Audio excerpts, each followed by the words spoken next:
It's showtime. Hello, everybody. Welcome. Oh, Oh, look at me.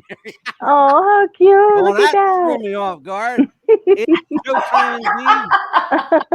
that. Tuesday night on What's the Buzz? And we got, cuz, let me tell you something here. We Mm-hmm. got Mary Murphy herself. Murphy's Law. Whatever can go wrong, won't on this fucking show. Right? I love that puppy. Look at this Oh, shit. look at him or her. Before we get to Mary Murphy, before we do that, because we're going to be Mary a long time tonight. Mm-hmm. Amelia, the Yes. Pitbull Chapman. How are you, baby? Good. What's How are happening? you? I'm smoking. Look at me. I'm smoking. I'm hot. Right? I'm on fire. Me too. I see the steam coming up. It's been a long day. I tell you. I got something coming up for you, baby. Lordy, Lordy. This young lady is an amazing. I'm going to tell you a little bit about the woman who is our guest tonight. Mary Murphy is a national and international ballroom dance champion, accredited dance judge, and former judge and choreographer on the Fox dance competition reality show, So You Think You Can Dance. Mary was part of the original guest judge and choreographer pool when the season began back in 2005. Excuse me. In 2007, prior to season 3, Mary Murphy was announced as a permanent judge, a position only held by Nigel Lithgow, by the way, who was also the show's producer. A lot has transpired over the years, and tonight we will find out what Mary Murphy, Miss Hot Tamale Trainer herself, has been up to. So, will you please welcome, making her first What's the Buzz appearance, and my new best friend, will you welcome, please, Mary Murphy? Yes, How you welcome to the doing, show. Thank you very much. You're Good to welcome be very much. Welcome to the show. How you doing? Welcome. Mary and I, we struck off a wonderful conversation. It was amazing. We Mhm. talked for about 30 minutes. She talked 30 to me the whole time. It was really nice, very exciting. Yeah. You get a word in edgewise? Yeah, man, I'm telling you what. So I am going to let Amelia Chapman, because Mhm. you have a history with this young lady. Tell everybody your connection to Mary Murphy, please. Well, it's been we've been let's see, friends quite a few years. She's actually like my half sister, my blood sister. Well, let's see. How long have we known each other? Like 10 years or Yeah. so. At least. Yeah. So she looks prettier in blonde I than I asked you a do. question, Amelia. I never asked you this. Do you dance, Amelia? If I get taught how to dance, absolutely. But I think I have 2 left feet. I'm 63, and I told my wife and my mother that I wanted to learn how to dance. Hmm. And they both looked at me and said, "Go back to bed." Um, I have this dancer inside of me yearning to Mhm. bust out. I can't explain it. I don't know where it comes from, but I spend hours on TikTok. I mean, literally hours on TikTok, Mhm. watching these, people of all ages dance. I'm going to talk to you about some of this stuff too. Mhm. First of all, in your opinion, Mary, and I have to have your opinion on this, is there any age that you would recommend don't start dancing? No. Any age can start dancing. I have a woman in my studio. She just started like 6 years ago, and she's now 84, and she is dancing Wow. 3 sessions a day. She's still working full time. She is doing things she thought she never could do. She never spent any time on herself. Her entire life was about her family and her career. And Yeah. now she's kind of the poster child for Berkshire Hathaway, because she is now selling more than she ever did, because she does have an outside interest and a passion in something. So now she said Yeah. people are more interested to talk to her. And she said they all want to know what's going on with her dancing. So she goes around the country. And Amazing. I personally It's see her really, myself. really amazing. It's remarkable. I can't explain it. I see, Mhm. and Amelia, because you see Mhm. the stuff that I save on Yes. TikTok and Instagram, even though I don't know how to Mhm. work the damn thing. Mhm. I find something I like. Oh, I like that. Here you go. I'm gonna check. Mhm.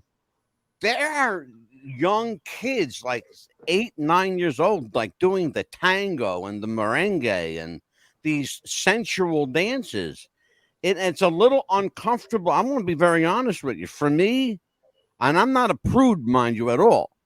But it's a little uncomfortable for me when I see, like, a 9 and 10-year-old boy and girl doing this stuff that, adults should be doing to turn each other on.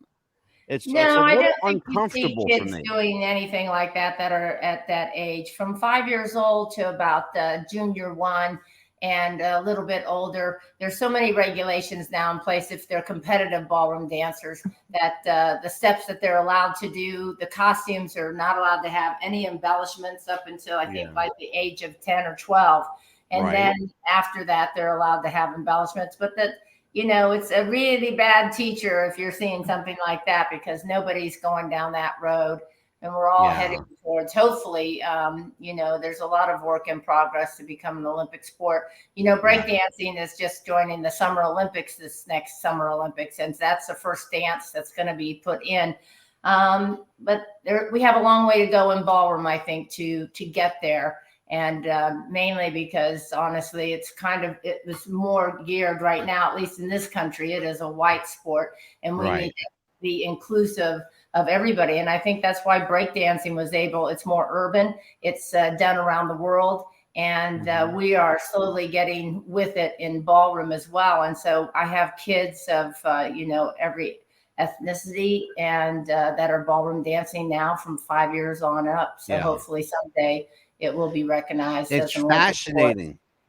It's really fascinating. We're going to take a look tonight at some of your students in action, and we're going to take a look at you teaching, which is a little sneak peek. Before we go there, I want to say thank you to KNBC in Los Angeles for use of the clips. But we're going to get to that in a minute. I want to ask you, when did you start? When did you realize you had this bug inside you, this hot tamale train inside you? I can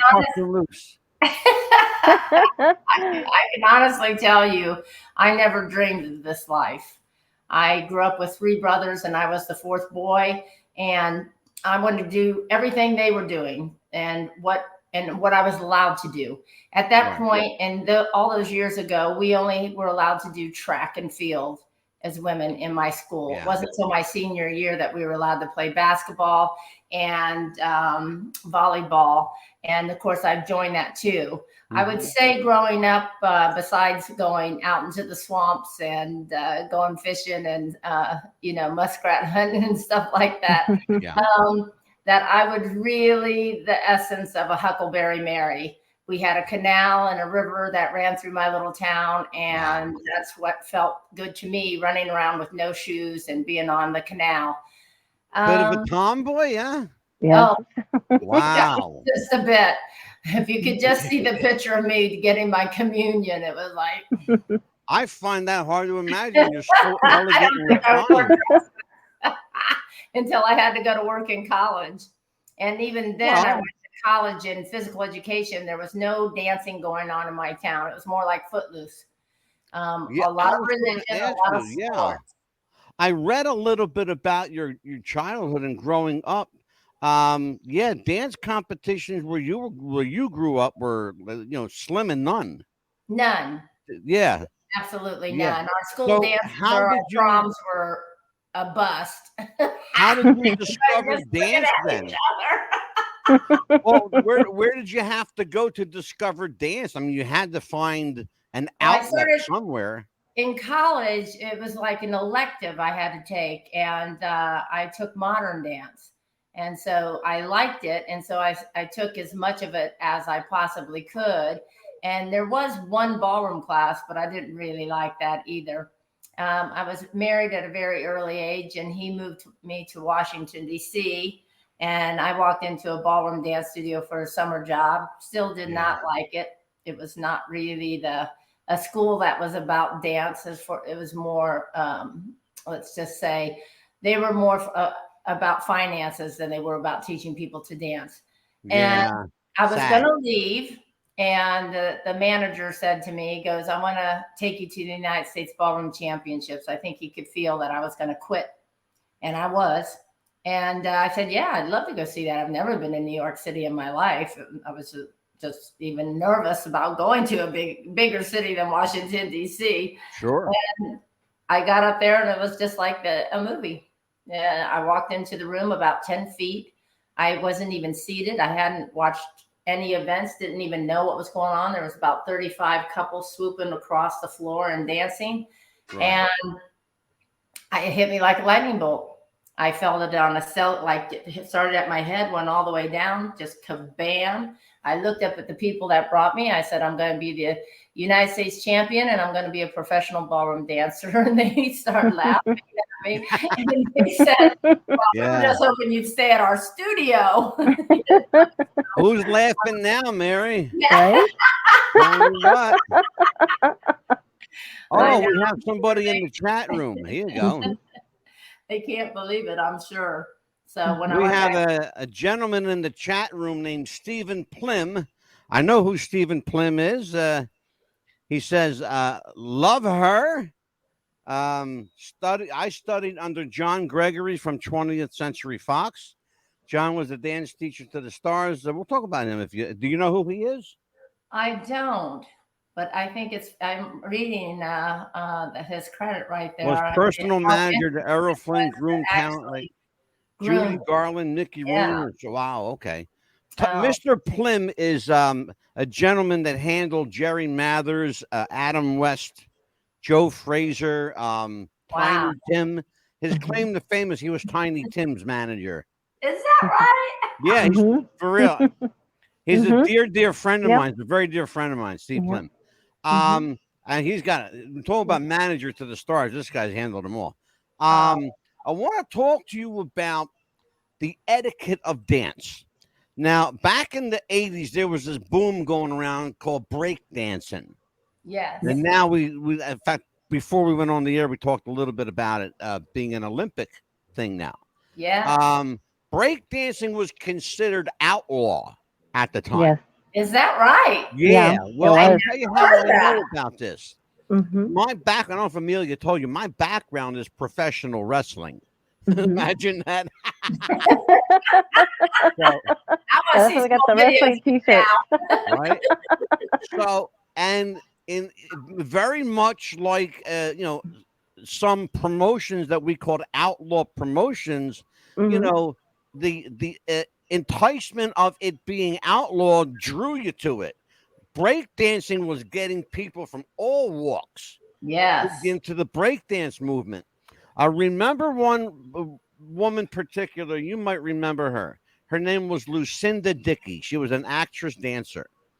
And she did all those breaking boogaloo, 1 and 2. Electric Boogaloo and Electric Boogaloo 2, I think it was.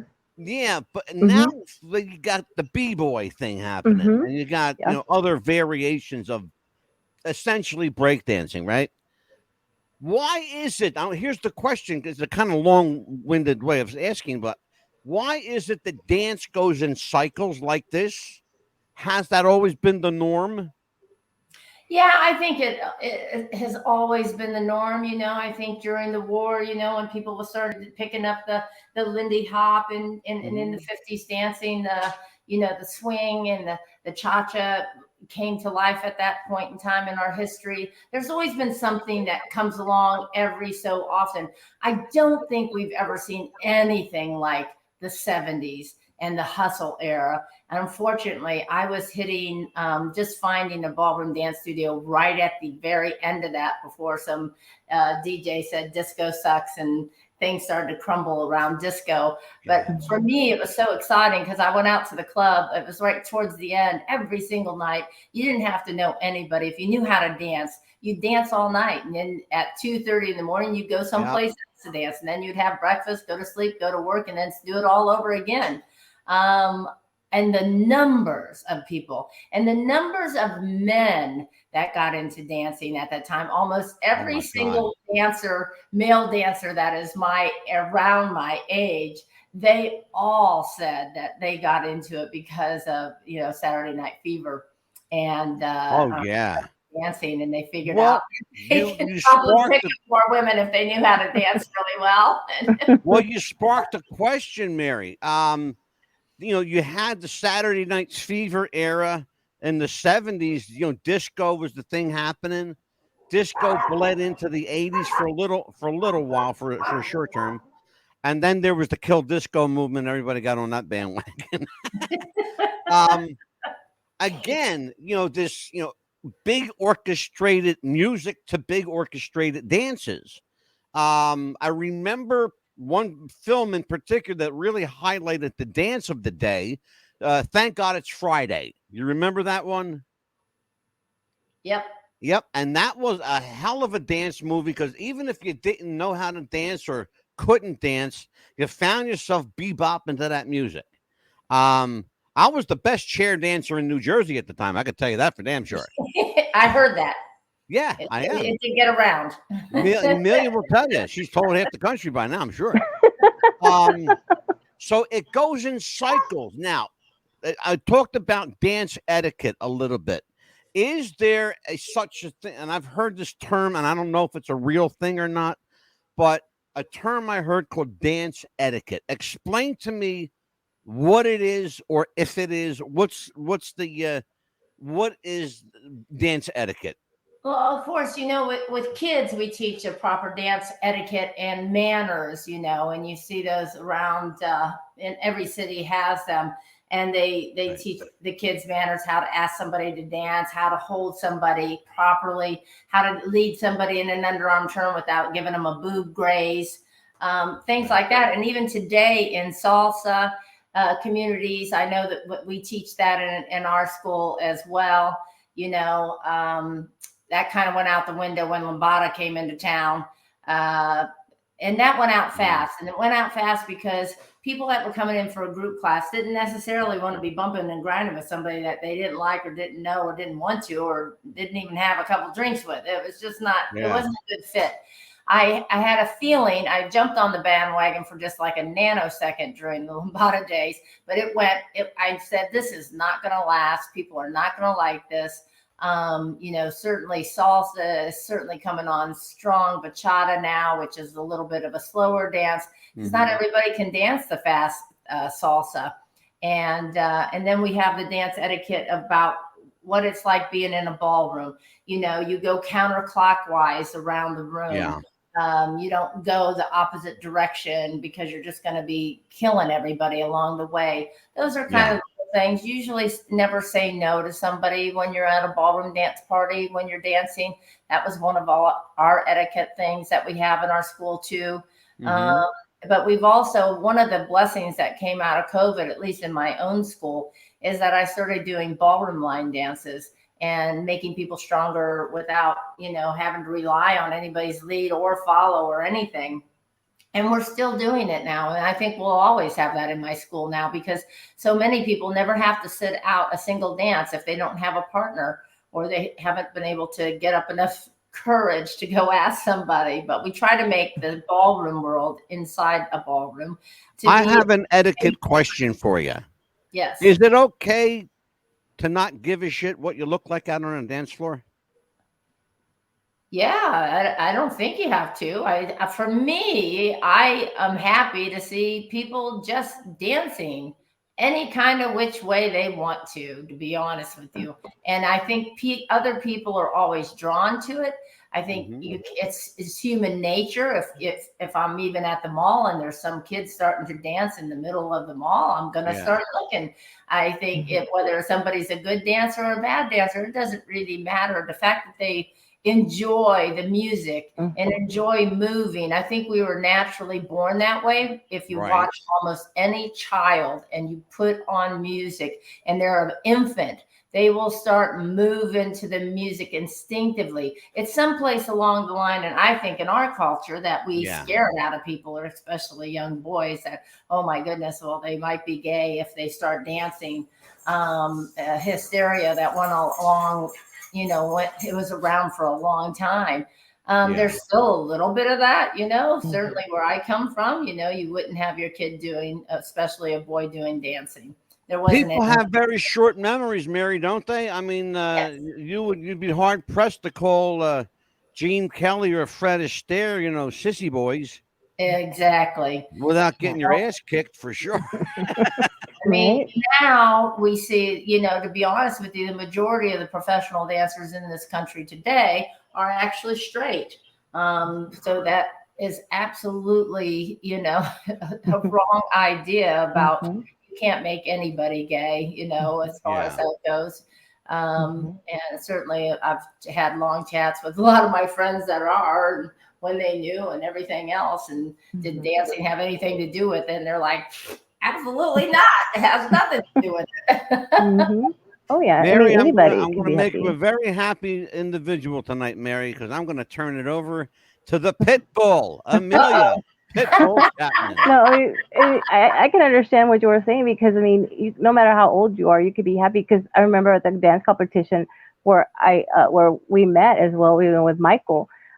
This lady won. I think it was like the last place you could win, and she was like in her late 50s, and she was so happy because her first year competition, and she won like $500 worth of dance lessons, and she was just the happiest person. And she's like, oh my gosh, I could do this for like a whole year or so. And I said, well, congratulations. She goes, yes, look. And she said, could you take a picture with me? And she says, I know that you're Michael's sister-in-law and you were with Mary Murphy. And I said, I'm just here to have fun. She goes, I don't care, just take a picture with me. Look, she was just so happy to even win. I said, sure, come on, let's take a picture together. And she was just so happy to win. And the reason why I love ballroom dancing in particular so much is because, just because you're getting older and you've competed in sports when you were growing up, this is the beauty of it, is that you can compete against other people your age or younger if you feel like you can knock some, and that happens. And some of these older people, take somebody younger down. It's particularly prideful for them too, to be able to do that. And to be able to still strive and have determination towards life, and to be able to dance gives that to people. They feel absolutely thrilled to be able to also, just with the generations that are going on right now, as far as it's one of the few places that you will go into the ballroom and there will be a formal night. Everybody is dressed up. The women are putting on ball gowns with rhinestones and feathers. Oh, yeah. I wasn't growing up. I call it the Cinderella effect. For all those tomboys out there that eventually became women and young women.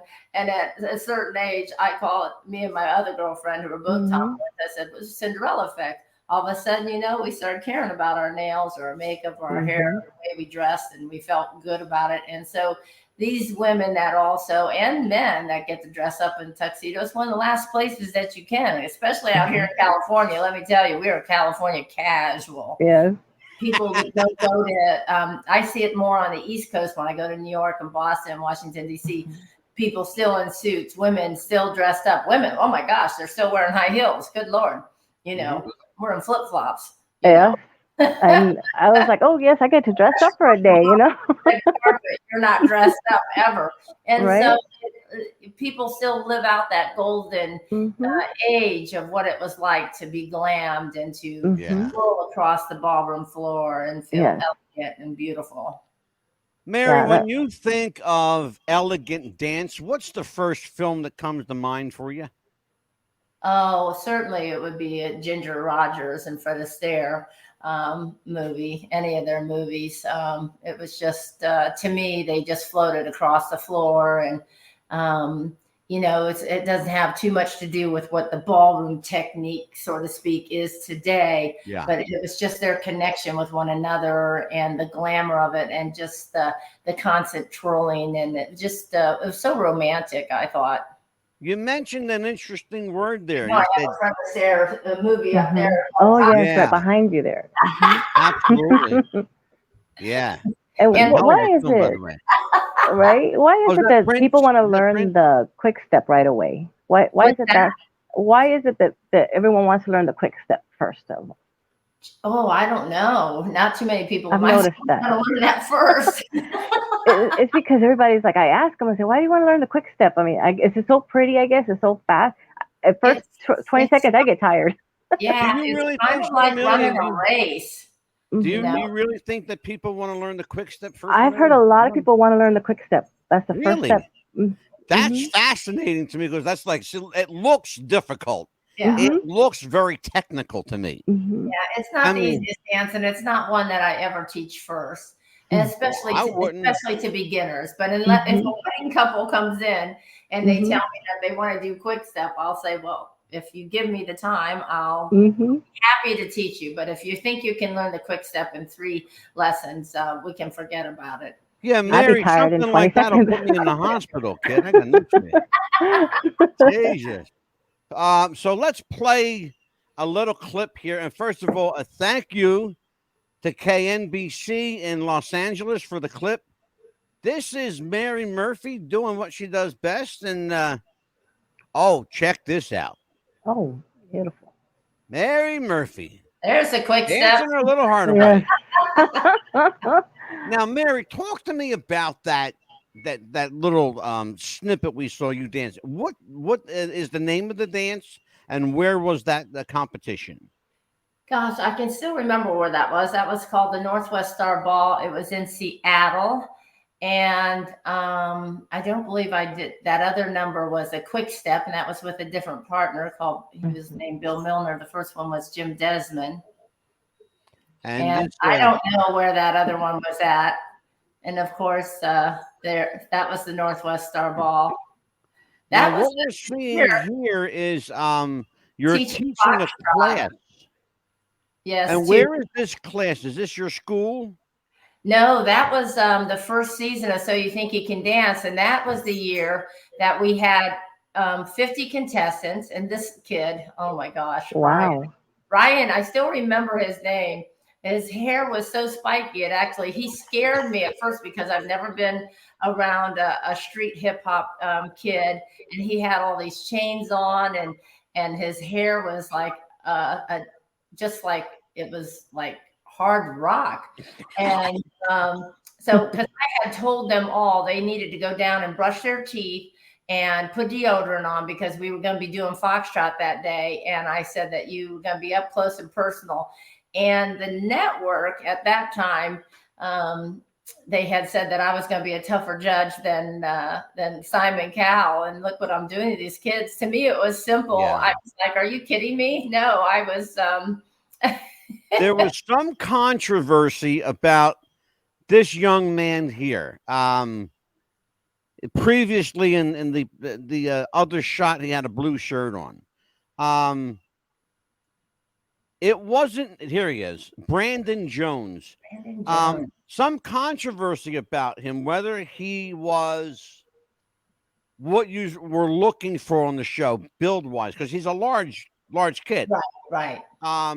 So, is there that kid there that you're looking at? His name was Big Papa.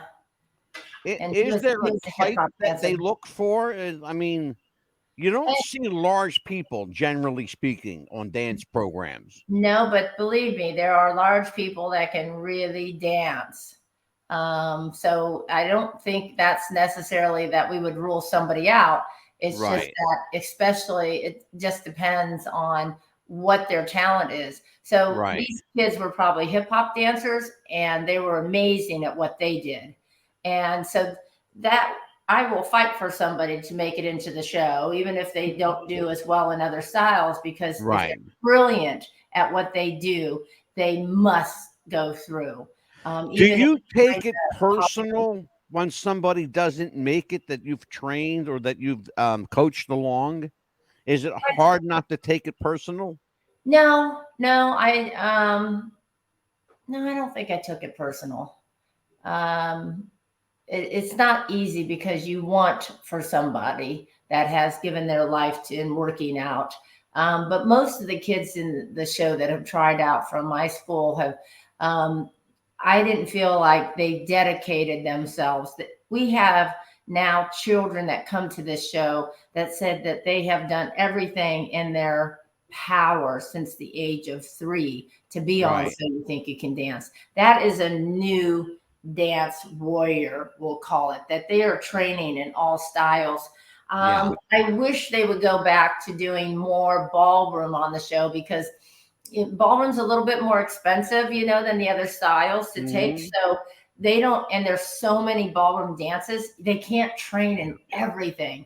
So that's what I loved about the show in the early years, is because you would see somebody that was really great in contemporary, and then they did a slow foxtrot and they just were horrible at it. And it gave this amazing roller coaster to the show. One week they were brilliant. The next week they were like struggling. And we don't see that in the last few years, because basically almost everything they do is amazing. Yeah. Because they are coming well trained. But if they would throw the foxtrot, the waltz, the quick step back in there, yeah, other dances, international Latin, if they do international rumba, and more paso dobles, we would see more struggle. And that there are interesting show to me than everybody being amazing. Yeah. There are a number of films over the years that have kick-started the dance movement across the country. We mentioned, of course, Saturday Night Fever, Breakin' Boogaloo, the all 12 chapters of that film. Seemed like every other month there was another Breakin' Boogaloo movie coming out. More recently, in recent years, Shall We Dance with the Jennifer Lopez and Richard Gere. A guy much like myself, older in years, going through a little bit of a midlife crisis. Not a stretch, by the way, at all.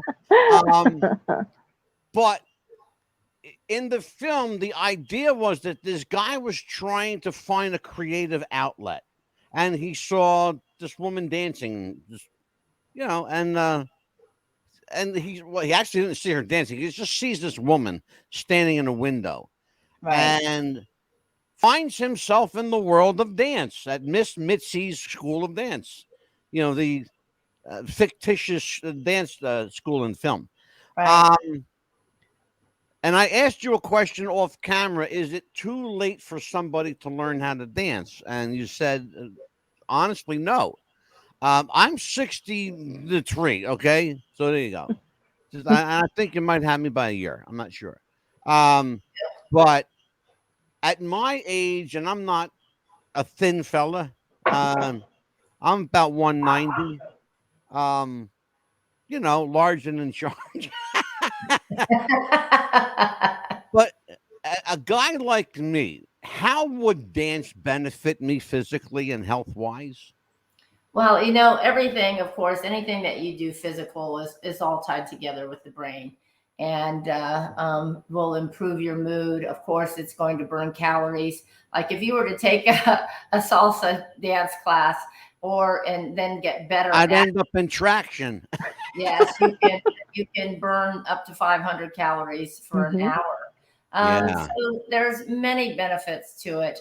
And not to mention, it just kind of feeds your soul when you are connected with music and connected with somebody else as well.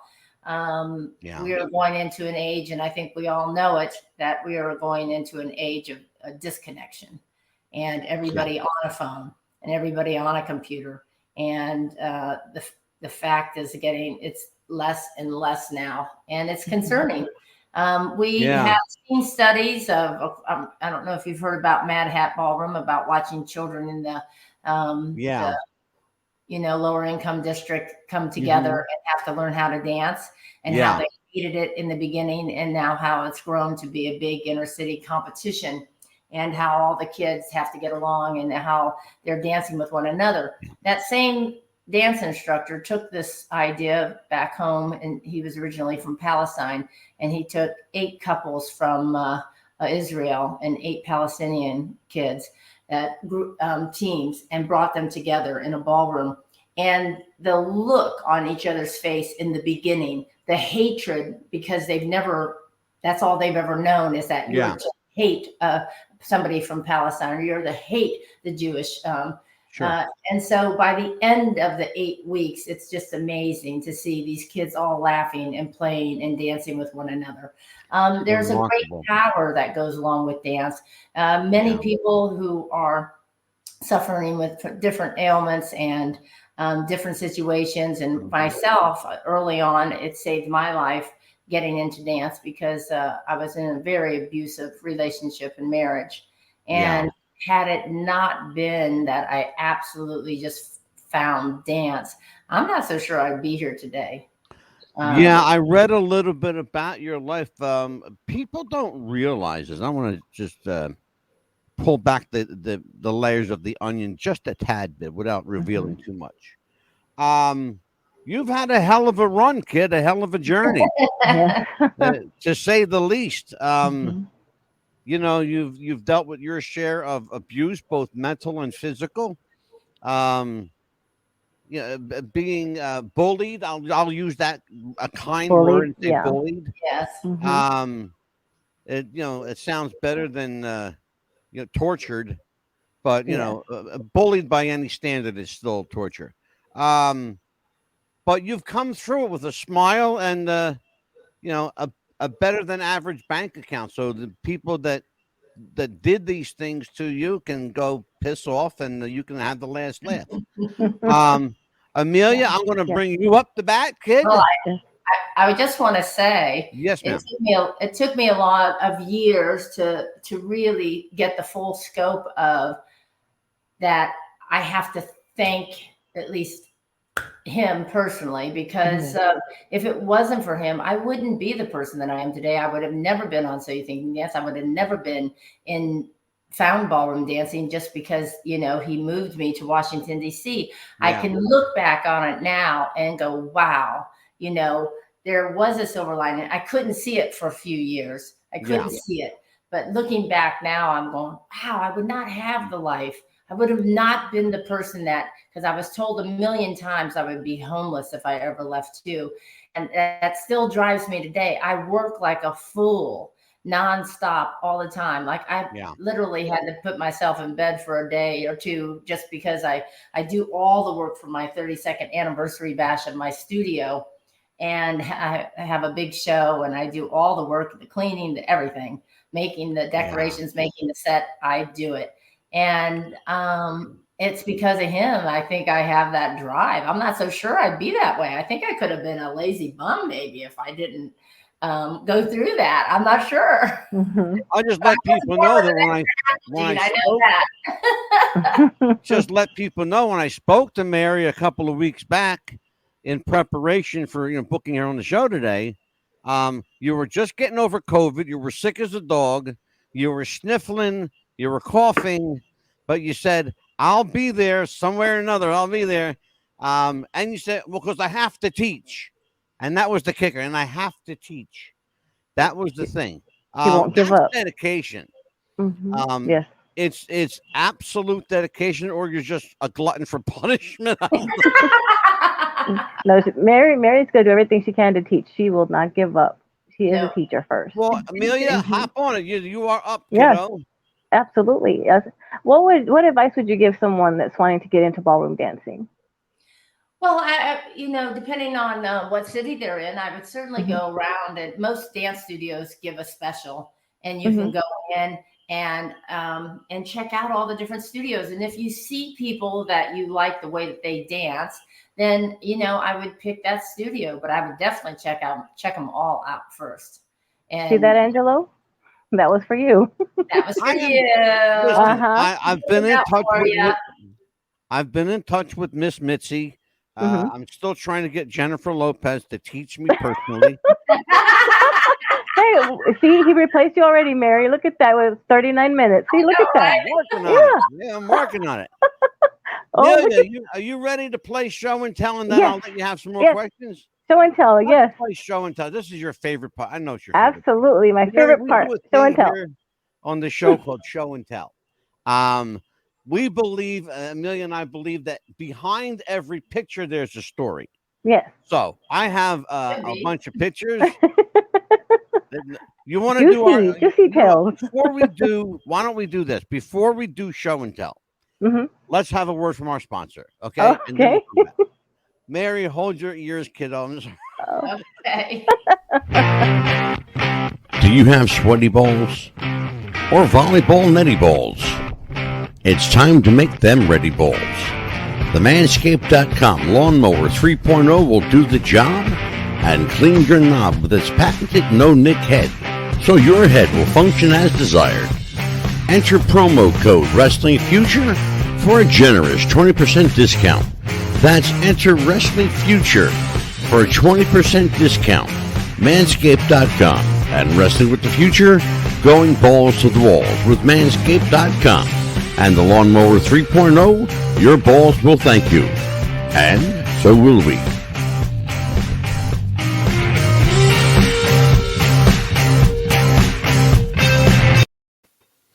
Every well-groomed man needs a Manscaped.com Lawnmower 3.0. Get one now. Mention Wrestling Future, get a 20% discount. That's a generous discount, too, by the way. So say hi to our friends at Manscaped. Mary, I'm sorry you had to hear that. I was hoping Simon could hear Things that. are important. Yeah, right? I would have loved to have Nigel listen to that one. Talk about refinement. Oh, man, Nigel would have loved that. Let's play show and tell. Amelia. Yes. Your favorite part of the Yay, night. my Show favorite and part. tell. Yes. All right, now, this is, of course, Mary Murphy, choreographer, dance competitor, judge. Okay, what's the story behind this picture, Mary? I can't remember. That was so long ago. I can't, and I think it was before even. So you think you can dance for sure? You look like a high school girl, and you're like a high school prom picture or some shit, like a yearbook picture. It's definitely out of high school. But most of my whole Yeah. dance career, I had dark hair. Was blonde later in life. Well, I was going to say you go from blonde to dark. Now, what is this one? Why are we look at this picture here? This is Mary Murphy. That's not me. That's not really. The caption is Mary Murphy and Twitch. That's what it's short. I can't make this up. The caption is Mary Murphy and Twitch. No, I swear to you. I swear Yeah. to you, that is not That's me. funny. Here you go. That All right, is now, me. Bill the- Milner, you're- the U.S. Championships. Yes. That's what's called, I did my studying. That's called a frame. You're holding That's a right. frame. Now, Yes, we are. why is it so important for the woman, particularly a woman in the dance, to maintain frame? Well, different styles have different techniques, and this style is called international style, and it's most likely a waltz or a foxtrot. And you must maintain full body contact at all times, and the frame is just part of the outside of what like the seal of a car. Right. It is toned. It's the one way that I follow his body and I follow his lead, and without the verbal lead saying, I'm going to do the next step, this, Right. I can feel it through somebody's body. And it's I think it's more incredibly difficult than what we have as the American style, which is more like Fred and Ginger, where we're trolling, spinning around, let her go, do whatever. For the judges, there's a kind of less, critical things, technical things that you can get by with in that style. This style is not forgiving. If you don't have a great top line and body connection, it's easily seen, and it takes years and years and years. Oh my God, years to perfect, if ever. Sure. Well, how long did it take to perfect this pose? You're doing this very well. The picture was definitely taken by Fox, and that was one of our promo shots for the year. I think I was away one year when Paula Abdul replaced me for 1 year, and then I came back. That's another Fox shot. Okay. That looks kind of devilish to me. Like, I'm back, people. If there's ever a shot that would say that's me, it would be this one. Yeah, this picture here, I pulled this one up for a reason, because you look like you just done something naughty, and I wanted to know the story behind it.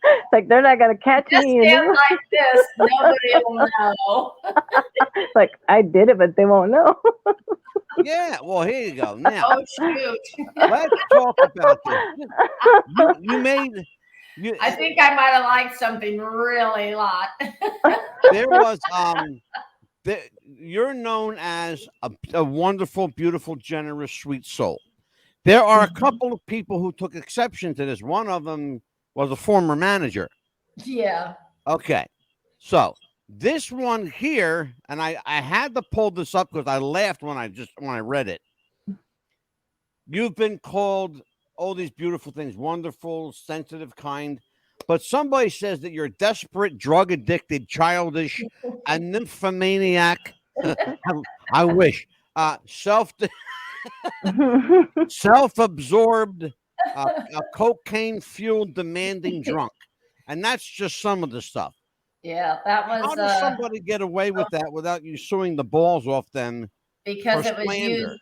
It was used in a legal document, so that's how someone gets away with that. And they can just say this stuff and be done They with it. can. It's called nuisance lawsuits against celebrities. They can, and then if it ever comes up, which it did go to, I did take him to court and I did win, but I didn't win anything. I lost, but Yeah. the Irish in me wanted to fight it, and I did. Yeah. That's my own. Hopefully, Well, put to somebody yeah, else. I read a little bit about that. By the way, you want to talk about a guy with a credibility problem? Your former manager has a deep credibility problem. You ought to read the dossiers on that son of a bitch. Jesus Christ. Let's talk. So you think you can dance? Judge Mary Murphy reveals a 9-year history of domestic abuse. We talked a little bit about this tonight. I don't want to go too much into that because your personal life is your personal life. Yeah. But you did come clean about, dealing for 9 years with this ongoing turbulence. I'll call it that. Right. Why was it important for you to open up and talk about it, to finally put it on the table?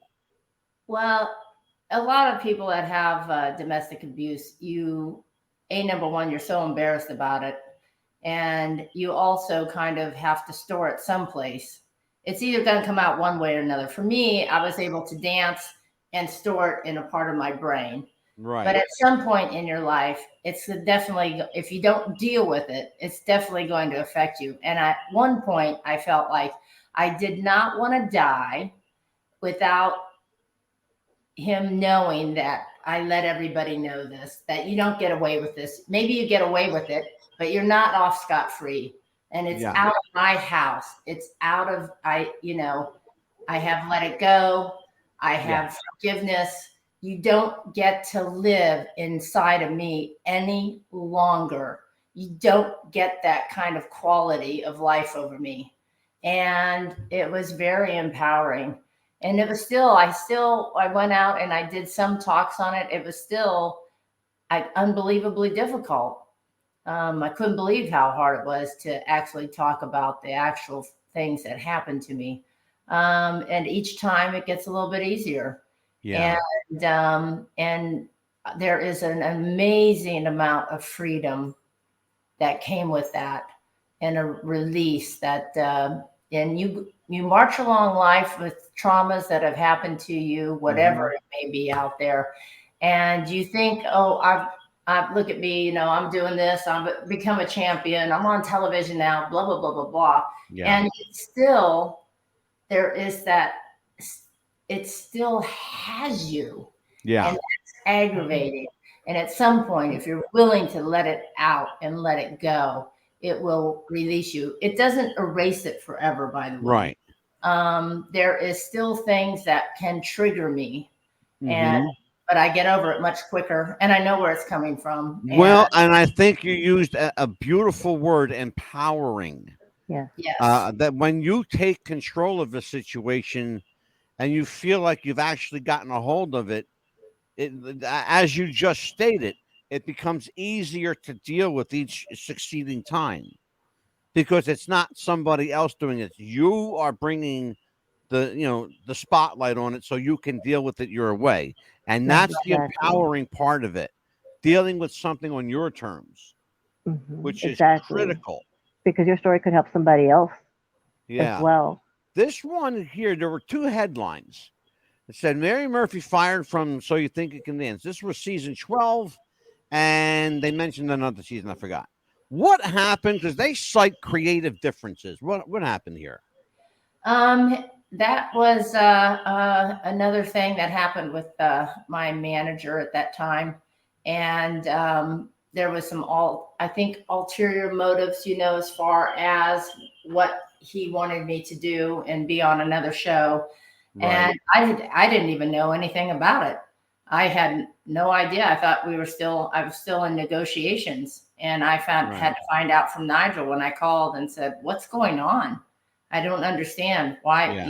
2 cities went by, and he looked at me almost angrily and just said, "I don't know what you're talking about, but your manager came in and gave us an ultimatum. Your negotiations have been over for 2 months." And I was just floored. So was it Nigel that fired you? And no, nobody really fired me. They just didn't. They didn't come to a contract negotiation. Oh, agreement. they didn't renew your contract. I got you. No, they made me a 4-year offer. Oh yeah. No, I had a 4-year. So did you turn them down? I didn't turn it down. I never even saw it. You didn't see it? No, I never even seen it until later, way later. Oh, wow. I had no clue. I knew they made me an offer. I was told that it was ridiculous and wasn't very good. Wow, that's craziness, man. That's just bizarre stuff. Next one. Again, we've seen that one. That's why I put that in there twice. I didn't have anybody. I didn't have a manager. I didn't have an agent. I didn't have a PE. I just said, I heard a story behind this photo here. This was in the wrestling business. I'm from the wrestling business, by the way. This is what we call a shoot promo. Okay. Somebody snapped you in the middle of getting a little pissy. Oh, I don't think so. There's no way. The story is Mary Murphy snaps at paparazzi. No way. That's what never happened. What happened here? What are we looking at? Well, I'm just at the Teen Choice Awards. I'm sure somebody said, "Come on, Mary, give us a scream." And I most likely would have screamed. A lot of people will ask me to be on the hot tamale train. I'll say, "No, you have to earn it." Yeah. I would scream for all the press when they would ask me to, and especially, you can only imagine my neighbors when I would live up in LA, and they would say, like in an early talk show, like at 7 a.m. and 5 a.m. my time, and say, "Give us a scream." I said, "All right." I said, "I'm going to wake up my neighbors." Yeah, right. Yeah. I would always say, "Turn your radio down wherever you're at right now." Because they always wanted me to just do it as loud as I could. It was too funny. But there's no way that I ever have snapped at anybody in the press. This is why we do show and tell, because we got to get Amelia will tell you we're fair on the show. We get to the truth. We get to what's behind everything. And if somebody says it wasn't me, I didn't do it. Hey, I trust you. I believe you. Yeah. But I still want to know if there's a juicy story behind the damn bitch. There's not. I'm not fair. Okay. No. She would only ask if she gets asked to do it, she'll do it. It's kind of a shame too that you were, just posing, because I would have loved to see somebody snap at the paparazzi for a change. I'm going to tell you guys the truth that I was always worried about the paparazzi. They find you out on the street and they try to get you. They'll say different things to you to try to make you snap, but it never ever happened. But for the most part, I would say 99% of have always been very kind to me, and I'm very grateful for that because I know. Yeah, amen. Right. So Amelia and I, before the show, were talking about your studio, your dance studio. You had a little close call there. The building next door to you caught fire. It did. It was. Did you lose anything? Were you okay? It was a blaze. I just couldn't believe it was happening. And there was a bar mitzvah renting my facility at the time, and I was there, and somebody came in and said there was a fire, and I was like, "What are you talking about?" And I went out, and it didn't, just a few flames. I came back in, and I told everybody, not to worry, but there was a fire next door. I took one more walk back out and the whole thing started to go up in flames. I'm like, oh my God, okay, everybody, the police came, said, you got to get out of here now. And so everybody, I said, just like you would in a movie, I said, please gather your things. And it's, it's the building next to us. It's not us. We're not on fire. And please walk to your car and please leave right now. And everybody got up and ran. I'm like, yeah, of course. I just said, please and you walk. stayed filming. Absolutely. People are always going to bolt. And then the kids, young kids, they were all filming it. And then until the firemen and everybody got there, I was very lucky that they put up like 5 trucks and blew the water that way away from my building. Yeah. And luckily we didn't have Santa Ana winds. You gotta love the cell phone generation, don't you? Oh yeah. No. Everything makes it to YouTube. And a total thing could have blown, and Yes, they tried to get me to leave my building. I said no. Amelia, you are up, kid. Yeah, I know. I was like, oh my gosh, Mary, you're still there filming this. Get out of the building. I kept trying to say, but I was like, okay. I had a wedding the next day. There was no way I was leaving because it was going to be for my receptionist. The police officer tried to get me to leave. I said, you can go ahead and arrest me. I said, I'm not ruining my reception. She's not leaving. No, she's going to be tied down to that building. Yeah. She's not going to leave. You can arrest her. Yep. Yeah, we heard that. Mm-hmm. Yeah, Amelia said Mary was staying put. She wasn't moving. She would no. If I know Mary, she's gonna be tied to that. So she'll be tied to that building.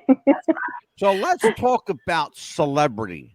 You are, by your own admission and by your extensive biography, the most unlikely celebrity, and someone who, and quite frankly, and I can tell you, judging by, and I'm a pretty good judge of character, judging by the woman I'm speaking to tonight. You haven't let it get to your head. You seem well-grounded. You seem, I mean, you're a kind, drug-fueled nymphomaniac. She's one of the sweetest people I know. You really are. You're a sweetheart. She is. I mean, anytime I ask her, I say, Mary, take a picture. She'll be right there with me. So let's talk about the sudden onset of fame in your life. So when you got So You Think You Can Dance, did you have any idea how many people were going to end up watching this show and it would be on for all these years what you wanted? No, I don't even think any of us, the first season, they greenlit it so and gave them such a short period of time to get it on air. I don't really think Fox necessarily wanted it to work. But none of us knew, because I got on the set and I would say, do you know what's going on? No. Do you know what's going on? No. I thought it was just me, but it was really everybody. They were making it up as we were going along, how it was going to play out.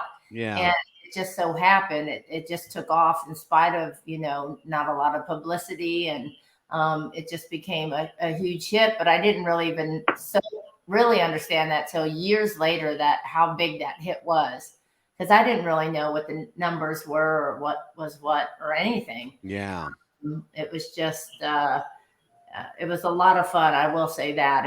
And for me, just every year when it would come up, I would be so excited to go on the road, and a town car would come to my house, and I can't wait to see what the kids are going to do. And I can't wait to find out, who's going to just like blow me away, who's going to make me cry. Because I do think it's extraordinary that a choreographer and the 2 dancers could make magic in a minute and 30 seconds and be able to tell a whole story that would affect me. And then I found out, I felt like an idiot the first time I was crying on TV, because I never really seen that with any other judges. And it's like I couldn't help it. I would be completely overcome by a certain dance and the story and everything about it.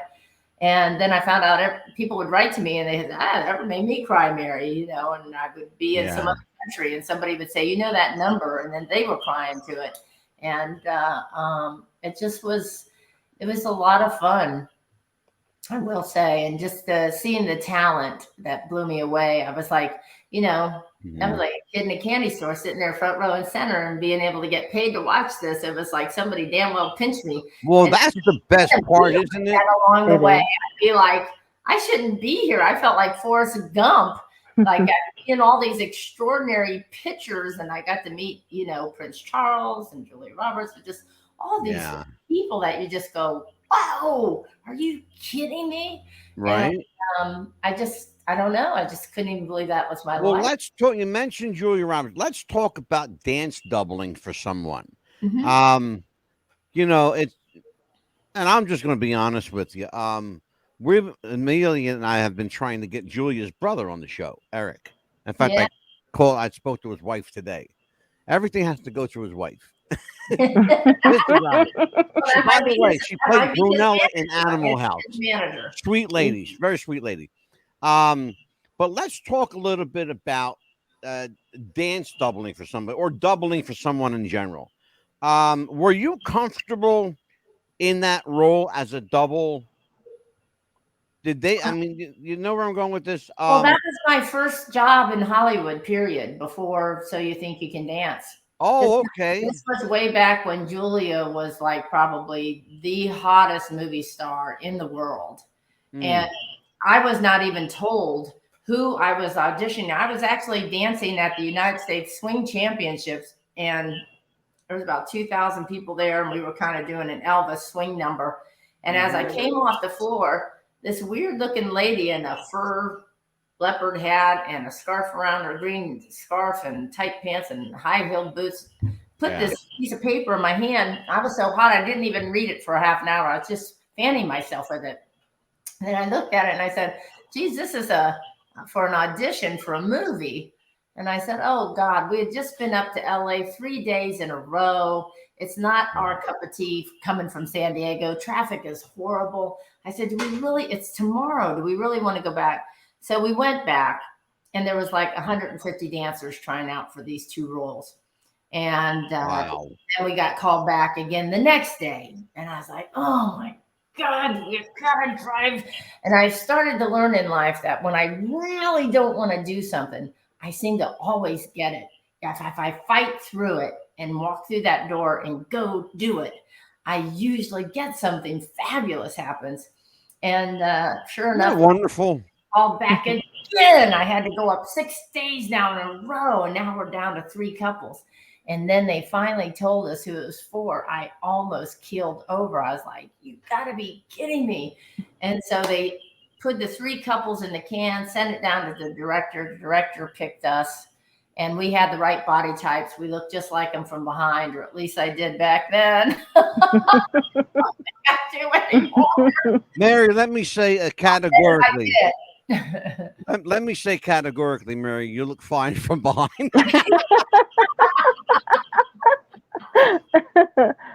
Don't worry about it, kid. You're good with me. And 2 weeks later, I was on riding in first class, which I've never done before. And I was on the back of this massive plantation in Beaufort.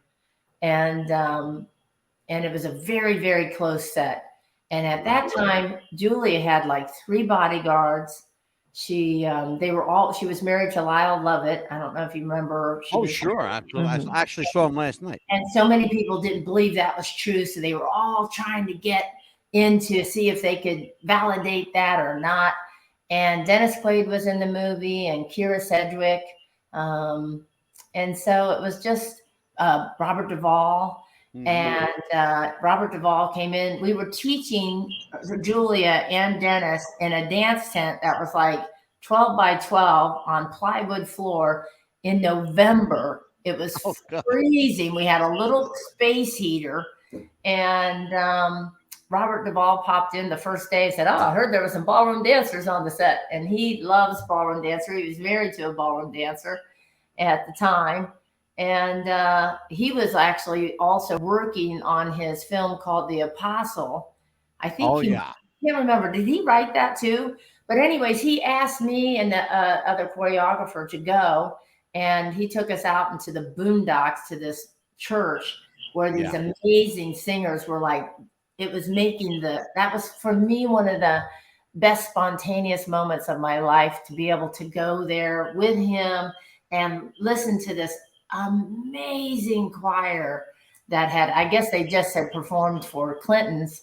And I was just beside myself sitting, I can't believe this is happening. I'm sitting here being able to witness something like this. Yeah. My dance partner didn't want to go because he wanted to go into town and see what he could, Oh, please. you know what I mean?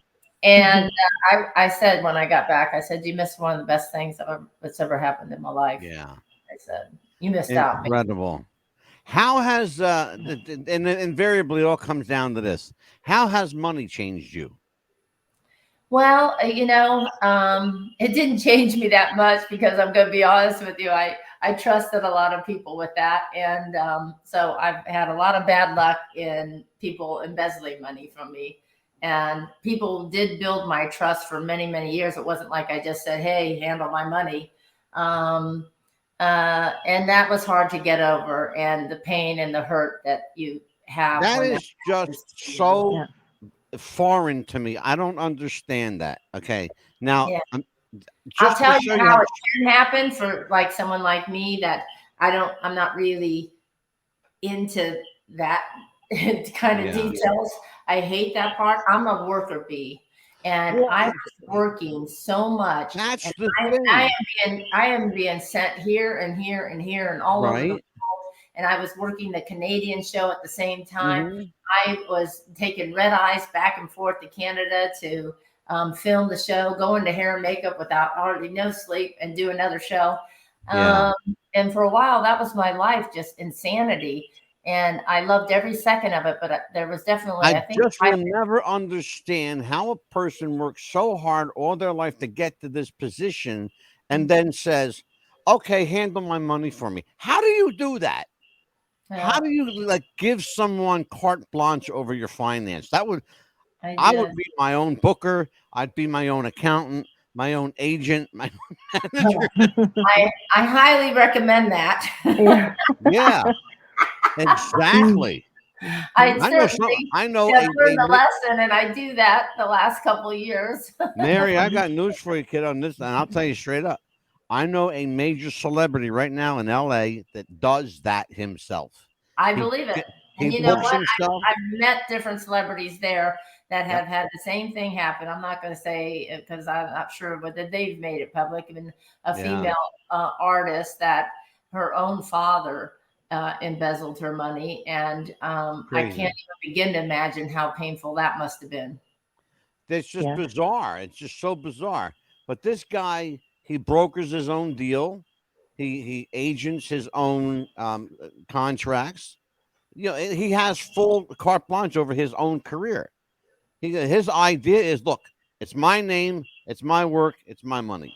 You have to these days, because you don't know who's going to be taking your money. Yeah. I will say, this person I had working for me for a very long time and trusted completely. But it's too tempting, I think, when you take over and you give somebody signing privileges. It's crazy. Especially if it's family, so you can't even trust family. Oh my God, yeah, Amelia, for sure. Absolutely. And it's happened to the biggest and the best. Everybody up there has a story like that, I will say. Oh my God, yeah. Everybody from Sinatra to Billy Joel to Elvis, they've all got horror stories, Oh, absolutely. Amelia, to tell you what, since you're the sister-in-law here, I'm going to let you take us home. Yes, I was just going to say, how can they find what's going to be next for Mary Murphy? How can they get a hold of you? To find out what your next venue. Well, they have call Angelo. Anybody can get a hold of me. I'm on social media. But I'm not there very often, so if you don't see an answer back, I'm not really the best on that. But I think I probably am on Facebook with the ballroom world more than any other social media. I do a little bit of Instagram. I'm not on Twitter hardly at all anymore. It just seems like it's all advertisements, or somebody else is on my Twitter or something. I don't know what it is. It just doesn't seem like it used to be. People used to, my Twitter used to have the most, and I was like, I don't know what's going on in this anymore. So I'm not there very often. Have any upcoming projects that you want to tell everybody about?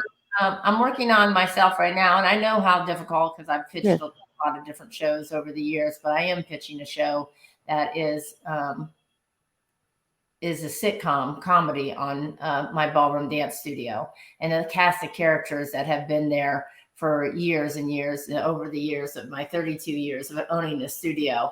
And so I've encountered a lot of crazy situations over those years. And so it's the only non-truth about it is that I've inherited a couple kids from my girlfriend who passed away. And so that is going, which is not true, but that it will intensify, and it will be somewhat kind of a model after my life. And believe it or not, I was writing this with somebody else before. I didn't know I was going to be on the show, and it's about me when I was going off the show, but I didn't even know I was going to be taken off the show.